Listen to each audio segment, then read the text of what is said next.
শিটংয়ে second দিনে সকাল সকাল ব্রেকফাস্ট করে বেরিয়ে পড়লাম ঘুরতে। তো এই জায়গাটায় দেখো কত রকমের শাক, তারপরে বিট, নানা রকমের সবজি এখানে চাষ হয়েছে, দেখতেও ভালো লাগছে। তো আমরাও আজকেও গ্রামটা ঘুরতে বেরিয়েছি। তো আমরা তো কাল এসেছি শিটংয়ে, আজকে আমাদের সেকেন্ড ডে। চারিপাশটা দেখো চা বাগান আর চা বাগান, মানে গ্রামটা এতটা সুন্দর কি করে হয়। আর এইদিকে দেখো সবাই হচ্ছে চা পাতা তুলছে। মানে দুদিনের মধ্যে এই গ্রাম কভার করা কখনোই সম্ভব নয়।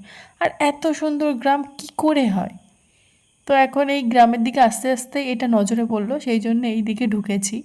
আর এইদিকে একটা মনেস্ট্রি আছে, যেটা হচ্ছে আমাদের হোমস্টে থেকে দেখা যাচ্ছিল অনেক দূরে। তো সেখানেই যাব। তো উঠতে যে কি কষ্ট হচ্ছে সেটা বলে বোঝাতে পারবো না। দেখে মনে হচ্ছে যে একদম সুন্দর রাস্তা, সোজা রাস্তা, বাট উঠতে খুবই কষ্ট হচ্ছে। তো ওই যে মনেস্ট্রি, চলে এসেছি।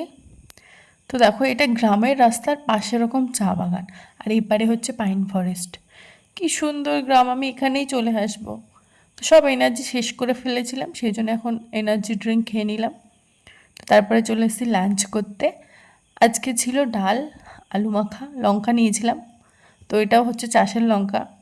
পাঁপড় ছিল, আর পাহাড়ি একটা শাকের তরকারি তো ছিলই, তার সাথে আজকে ছিল ডিম।